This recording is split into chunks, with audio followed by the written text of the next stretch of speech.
Bonjour encore mes frères et sœurs, que le Seigneur vous bénisse encore.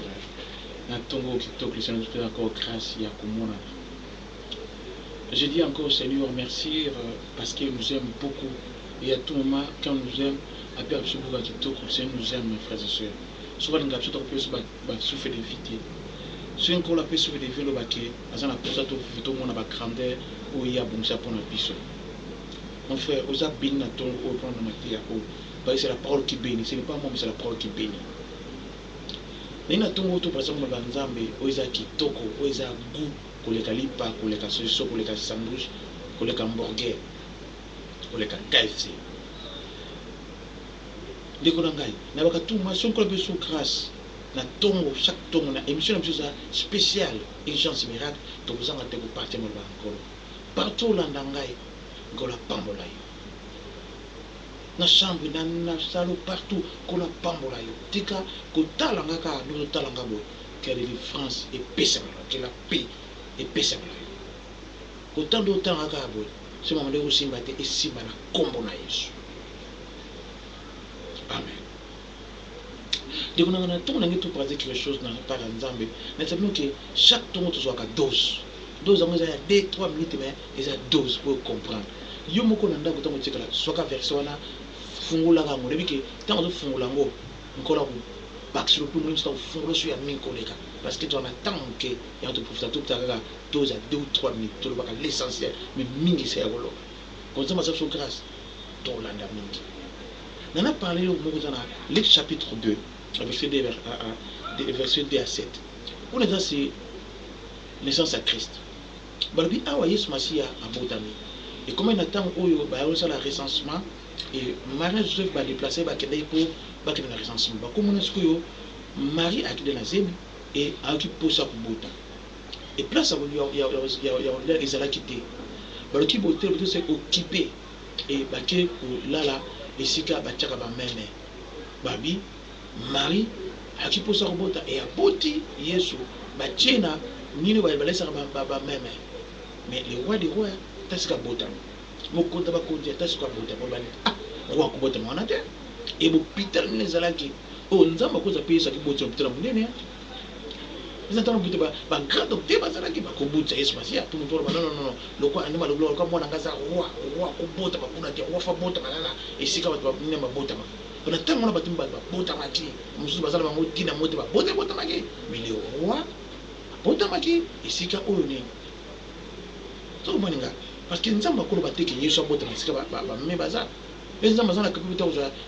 place mo na hôpital ya présidentiel cha Yesu au royal cha Yesu masika bota ngona mais akibota manene na mpaka esika ba chaka ba meme sika meme ba liaka tala impero ba oyo ba immunation ba arwa ko bota ngona te oza immunation na ko na ki roi bota ba kuna yo na mbuka openza Carla Sarkozy lelo azana zemi ale ak de bota na ferme tatu makamba mo atako to mbiko to na ferme hélicoptère spécial ko ya rejoindre tin hôpital na va de grâce yo wapi ba no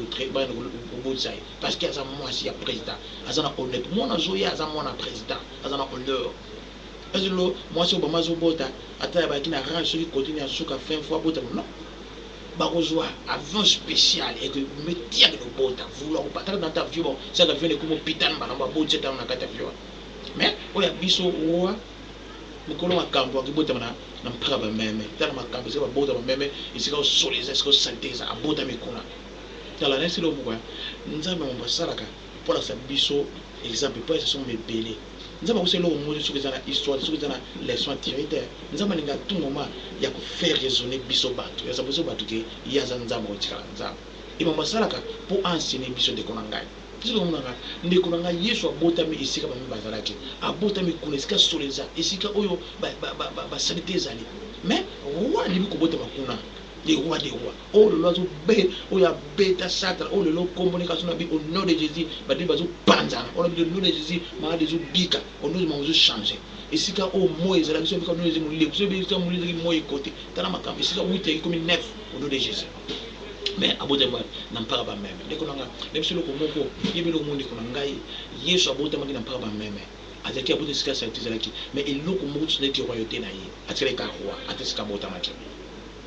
jamais tant abotamaki lokola côté mona lokola alonge roi lokola talonge sauver non atien ka sauver ma botamaki ne kuna ça qui vient mais c'est le mona de to na ton na solo komoko ya yo kange lo komoko rien n'influencera ta destin qui influencera ta destin et loko moko te ko influencer destin na yo vous n'avez solo komoko tala bon so ka saka lokola nzamba lo bala yo ay lo so mambo yeli yo destin za influencer non non non Papa, maman se coupe on a vu na Yesu attaque comme abota mangina mpaba meme et loko moko te influencer destin Yesu. Oui nga, is a destin. Lo mo influencer ça. Yesu abota mangina et loko moko influencer qui vient sur te ko so abota mangina kuna pas de liberté parce que abota mangina mpaba meme. Non, abota na mpaba meme, abota mpaba meme te aza roi, ataki roi. Azaki sauveur avec le fils de Dieu. Il est resté le fils de Dieu. Ndenge yo posara. Rien n'influencera ta destin. Et lo mo ko dans ce hôtel. Parce que côté mon les autres en tout cas destin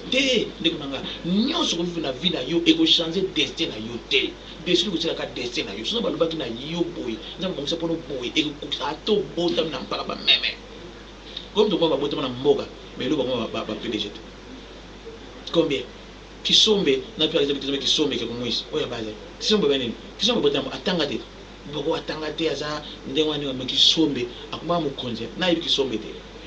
ya lo bana ma bota ma na mboka te tika makambona ta el ko bota na mboka ya hotel bite ke oza puté destin oza destin e loko moko fa destin oza lo bota ma wap ezo fuma nini ezo fanda suku wap e loko moko to fa destin ayo ote na mona ngana ni makatelo kona na ofana na ndako oya mukebi kokusi ya wime ta yango te atofanda studio yango te fa destin te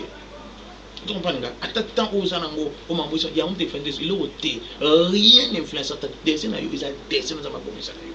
za mabongo asa destin na yo c'est destin déjà et l'autre influençant où isa te winga donc on fait des choses rien n'influencera ta destin sera ta destin winga atu fanda wat atu vivre nini atu mona nini atu kene ndenge nini mais ta destin sera ta destin nous avons ça beaucoup ça destin pour na yo. Pour ça, il faut dire que rien n'est influencé destin. Destin, c'est la destin. Faire des destins, c'est influencé parce que ce n'a pas mais influencer ta très ka roi, ta très ka seigneur, abîmer on soit des mois. Moutonga botam n'a pas même, bazo au PC ba 100, bazo au PC. C'est une zama c'est que ballon wa kuna, ba ya ko lukana pas mais yo pe no muzana ko banga te. Des choses que des ici ko sali, nzamba o permettre ba o luka yo. Et si ko za, nzamba o tina makambi ko atoza wa tana fo ya fait, nzamba o mayi ko saba. Là so sali, nzamba ça capable ya. C'est nzamba ko bon sako, ozala wapi des choses ko ça. Obanga kate koka batu te ngel lutu lutu ngai et puis akana kuyoka batu kuyoka mokili uni kuyoka mingi ya mwana uni kuyoka to yoka nzambe landa ka bible yoka ka bible yoka base bazoteya kona batu mokili te onda ba information te yo yoka ka nkolo yoka ka nzambe parce que destin utika destin na yo ndengo za ozala wap na emission na tongo na peuple na pokalo yiba ke destin na yo za destin na yo so on a le bana ko o destin na yo za la boye et vous la bongo rien n'influencera ta destin yunga maladi moko te elo moko te elo nina elo ko nini ko bisa elo nini elo ko sate parce que nzambe sa trace destin lo ko nkola trace destin na yo ta destin ikotika la destin et comme un destin et comme un destin oh ngana comme un destin bala ngola ente is a destin que tu as destin yunga il n'y a rien n'influencera ta destin tant que tu vis tant que tu as rien n'influencera ta destin yunga les seuls muta comme fait des choses à nzambe pour yé mukolo destin ozwanga yé muta simbi destin na yo yé muta ko influencer destin na yo so ibololo au destin on a balé comme un destin et comme destin mais lokolo za na destin na yo ce n'est pas muta ko balé comme destin non muta ko balé c'est non te yente loko si ba sala ba balla ngote olingo linga te nzambe sa sala muta ko balé ngo za te eza ndeko tsala ndengwana ko to ko zo alphabet A tina Z ba Z ba tina A mo chonde ona mamti baby muta ko linga pete c'est ndé pete so destin zali eza di ba cha ana Z destin tsala ndengwana mwana la abota mate alphabet la alphabet ounga rien n'influence ta destin obanga kate destin lo mo ke fina sango te ozala wap même condition ni ta destin reste ta destin ounga ndikonanga ta tongo ona ifio ta destin restera ta destin.